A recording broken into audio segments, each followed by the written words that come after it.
Assalamualaikum, halo Bapak Ibu dan teman-teman semua. Ini adalah bagian ke-6, bagian terakhir dari rangkaian pembahasan tentang kontrak perjanjian kerja. Untuk pasal 11, yaitu terkait dengan pemutusan hubungan perjanjian kerja. Pihak ke-1 dan pihak kedua dapat melakukan pemutusan hubungan perjanjian kerja dengan ketentuan sebagai berikut. 1.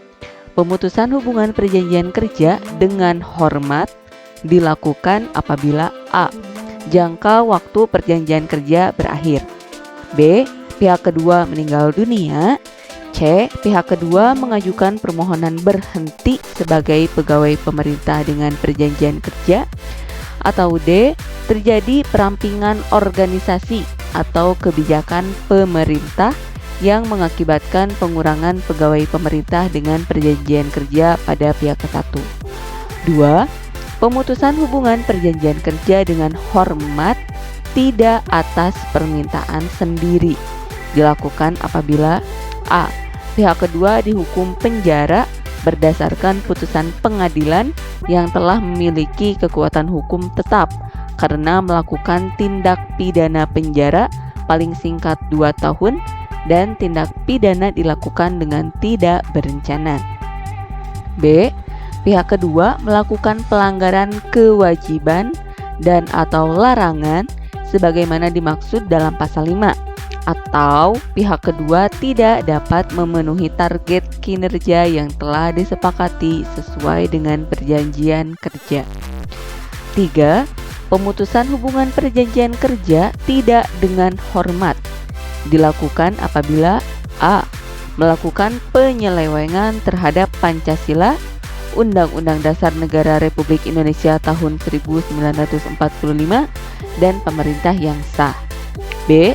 Dihukum penjara atau kurungan berdasarkan putusan pengadilan yang telah memiliki kekuatan hukum tetap karena melakukan tindak pidana kejahatan jabatan atau tindak pidana yang ada hubungannya dengan jabatan. C. Menjadi anggota dan atau pengurus partai politik. Atau D. Dihukum penjara berdasarkan putusan pengadilan yang telah memiliki kekuatan hukum tetap karena melakukan tindak pidana yang diancam pidana penjara paling singkat 2 tahun atau lebih dan tindak pidana tersebut dilakukan dengan berencana. Kemudian pasal 12 tentang penyelesaian perselisihan. Apabila dalam pelaksanaan perjanjian kerja ini terjadi perselisihan, maka pihak ke-1 dan pihak kedua sepakat menyelesaikan perselisihan tersebut sesuai dengan ketentuan peraturan perundang-undangan. Dan terakhir, pasal 13 yaitu tentang lain-lain. 1. Pihak kedua bersedia melaksanakan seluruh ketentuan yang telah diatur dalam peraturan kedinasan dan peraturan lainnya yang berlaku di pihak ke-1. 2. Pihak kedua wajib menyimpan dan menjaga kerahasiaan baik dokumen maupun informasi milik pihak ke-1 sesuai dengan ketentuan perundang-undangan. Kemudian ayat 3, pihak ke-1 dapat memperpanjang masa perjanjian kerja yang dilaksanakan sesuai dengan peraturan perundang-undangan.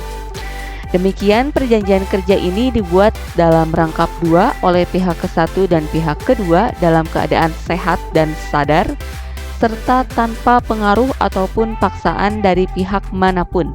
Masing-masing bermaterai, cukup dan mempunyai kekuatan hukum yang sama. Pihak ke-1 ditandatangani dan pihak kedua ditandatangani. Nah, itu adalah beberapa kontrak yang biasanya ada dalam perjanjian untuk P3K ya Bapak Ibu. Ini gambaran dari kontrak P3K yang tahun 2019. Mudah-mudahan bisa bermanfaat dan tolong bantu untuk share video ini dan playlist yang ada di sini serta dukung channel ini dengan cara subscribe. Terima kasih Bapak Ibu, semoga bisa amanah dalam mengemban tugasnya dan diberikan kesehatan serta kelancaran apapun urusannya.